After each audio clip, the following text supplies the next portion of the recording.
చిన్నప్పుడే ఆంటీ, అంతలో సుధాకర్ అంకుల్ ఒక్కడే అయిపోయాడు. జరగకూడనివన్నీ వాన్ లైఫ్లోనే జరిగాయి.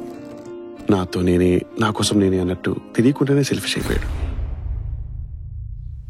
ఏం చేస్తుంటావు నువ్వు? Theatre artist. అది సినిమాలో సగం క్యారెక్టర్ ఇచ్చారా? ఫస్ట్ సినిమా సూపర్ హిట్ అయింది, నాకు తప్ప ఇంకేం ఇవ్వట్లేదు సార్. ఢిల్లీ కళారంగ మహోత్సవ్ పేరున్నావా? నేషనల్ రేంజ్ ఈవెంట్ అది, అంతకంటే అవకాశమా? అక్కడ నేను షో చేస్తున్నా. ఈ షో చేస్తే నీ రేంజే పెరిగిపోతుంది. ఒక 6 లక్షలు రెడీ చేసుకో సార్. మా ఊరు వదిలిపెట్టి నేను 50 సంవత్సరాలైంది. అక్కడ నాకు 6 acres ల్యాండ్ ఉంది. చాలా కాస్ట్లీ ల్యాండ్. ఇదంతా నాకు ఎందుకు చెప్తున్నావు? ఆ ల్యాండ్ నీకు ఇస్తా అన్నారా? డాక్యుమెంట్స్. దానికి కొన్ని స్టెప్స్ ఉన్నాయమ్మా.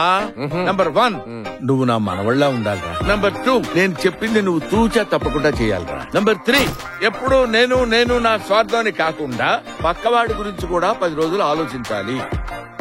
నేను మరీ అంత ఎదవలా కనపడుతున్నానా? అంటే ఓ మాదిరి కూడా కనపడలేదా? ఇది ఇల్లా ఇంత భయంకరంగా ఉంది? తాతగారు, ఆ ల్యాండ్ అద్భుతంగా ఉంది.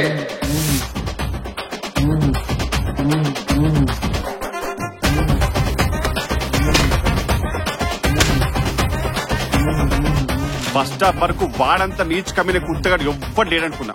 Thank you.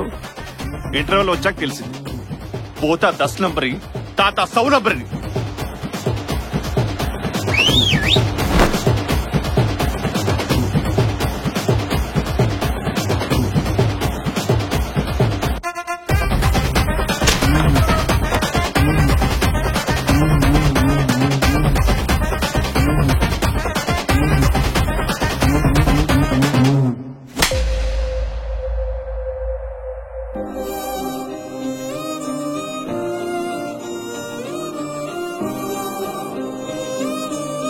చాలా తప్పులు చేశాను తాత, ఎలాగో దాన్ని సరిదిద్దుకోలేను.